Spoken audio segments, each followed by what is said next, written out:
Jangan lupa subscribe YouTube channel Radar Kudus TV dan pastikan untuk menyalakan lonceng notifikasinya. Seorang pria berumur 32 tahun, warga desa Jekulo Kabupaten Kudus, tega menganiaya ibu kandungnya sendiri hingga meninggal. Perbuatan keji tersebut dilakukannya di rumahnya sendiri pada hari Minggu, tanggal 25 Desember lalu.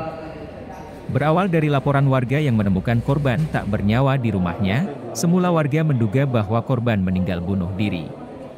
Polisi yang merasa janggal dengan kondisi jenazah korban, lantas melakukan olah TKP.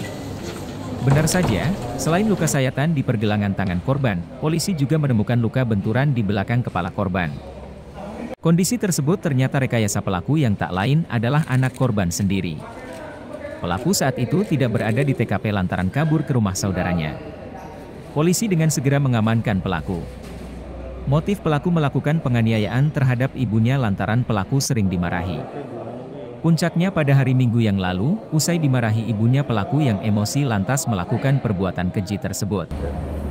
Tersangka ini merupakan anak kandung dari korban, dari ibu korban.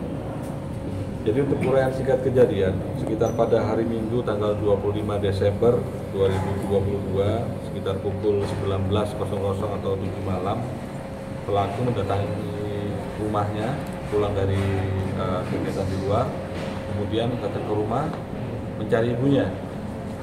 Setelah dicari, ibunya ternyata terdapat di dalam kamar, sedang istirahat, dibangunkan, kemudian pelaku ini minta makan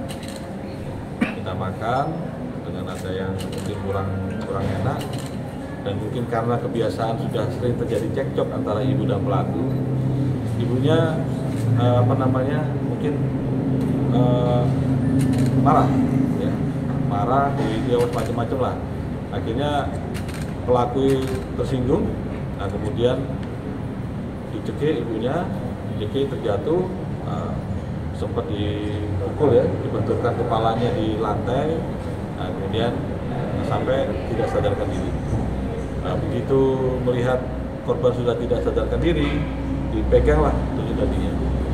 Ternyata masih ada yang pisau disayat, tapi sayatan tersebut tidak mengenai nadi besar, ya, hanya di pergelangan, sehingga tidak memunculkan darah menyemprot keluar. Setelah kejadian, panik, pelaku pergi dari rumah, kabur, mematikan lampu dan semuanya, kemudian bergerak mengarah kota dan terjadi laka lantas. Pelaku nabrak truk, ya, nabrak truk atau mobil berhenti, mobil parkir, kemudian sama warga dibawa ke rumah sakit, kemudian dilaporkan ke pos lantas, oleh anggota lantas diamankan dan dilaporkan ke Kapolsek.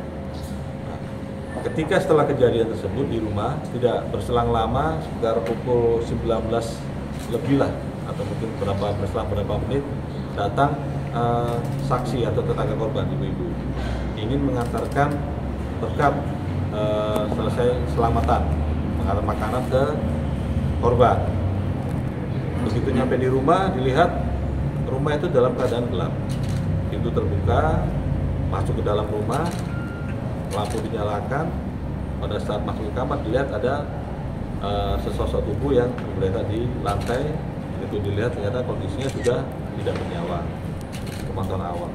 Polisi juga mengamankan beberapa barang bukti, seperti pisau yang digunakan pelaku untuk membunuh korban, juga pakaian yang digunakan pelaku saat pembunuhan. Atas perbuatan kejinya itu, pelaku diancam dengan hukuman maksimal 15 tahun penjara.